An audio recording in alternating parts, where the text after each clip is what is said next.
Hey everyone! So we all know the struggle of when you sit down to draw and you just have no idea what to draw that day. These are just fun little exercises to get your creative juices flowing, just to get your brain in that art mindset so you can then go past that to create whatever it is you end up creating for the day. So without further ado, here are my suggestions. Are you sniffing my lip gloss?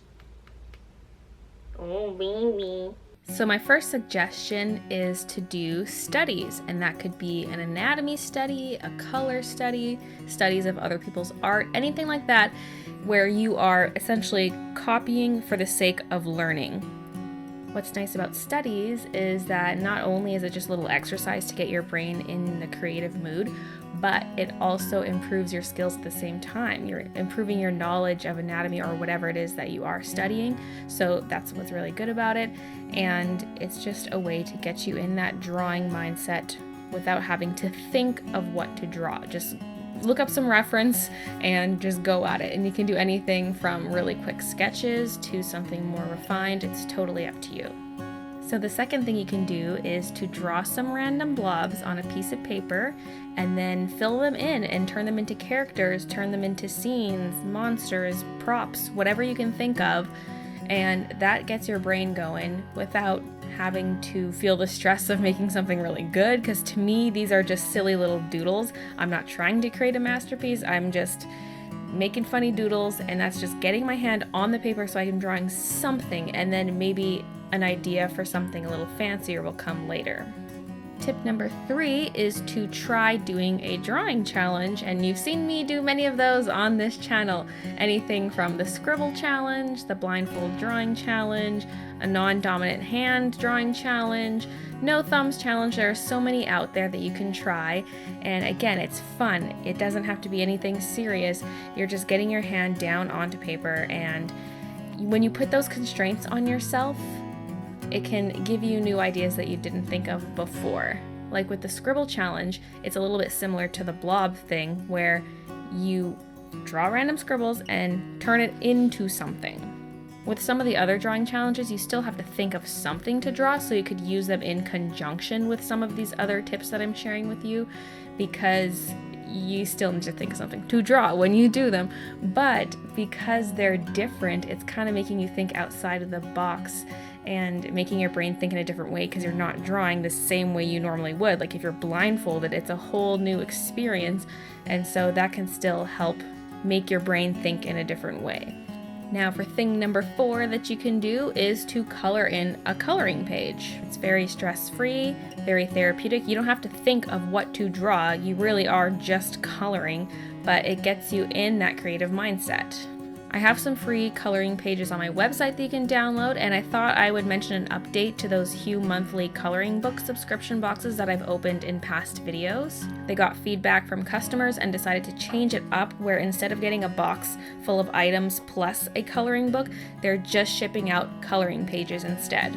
So now it's less expensive, plus you can just use the coloring supplies you already have at home to color in the pages.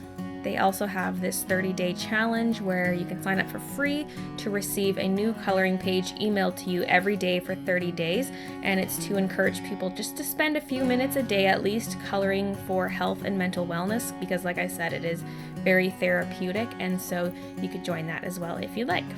So like I said, with coloring pages, because you're not actually creating the drawing, it kind of relieves that stress, but still gets you in that creative mindset because you're thinking about what colors to use, that sort of thing. So that can help kickstart your next drawing, and it can be kind of like a warm-up if you want.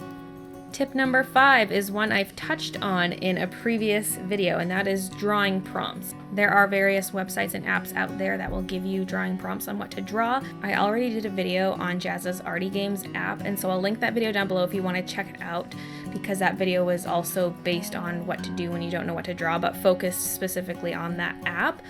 But there are other websites and things you can check out too, like there's the website artprompts.org, and that is what I used here to pick out what I was going to draw.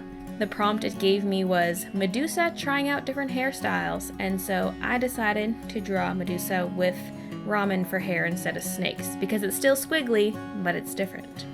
Another way to get prompts is that people make lists of drawing prompts online. If you just Google drawing prompts, you'll see so many different lists. The list could be small, maybe 10 items, it might be 50 items with various ideas on what to draw. Sometimes they're set up in lists of 30 so that you can do one per day each day of the month. Drawing prompts are really fun because it just tells you what to draw and you're like, okay. And sometimes you're given ideas of things you've never drawn before or you never would have thought to draw. And it might be tempting to skip some of them, but I would challenge yourself to try to draw what you're given just to push you out of your comfort zone. Now on to our 6th and final tip, which is to draw a random word from a book. Basically, you just take a book, preferably one that's kind of big, and flip it open to a random page and then just stick your finger down and point at something without really looking. Then take a peek at what word you're pointing at and draw that. The only thing is you often end up pointing to really random words that aren't nouns, and so it doesn't really work. So you could either just try again or go with the noun that's closest to your finger. If you end up pointing at a descriptive word like an adjective, you can also use that in your drawing as well. I ended up pointing at little girl, and so that's what I drew. So those are my suggestions on how to kickstart your creativity when you sit down to draw. So thanks for watching, and I'll see you guys in my next video.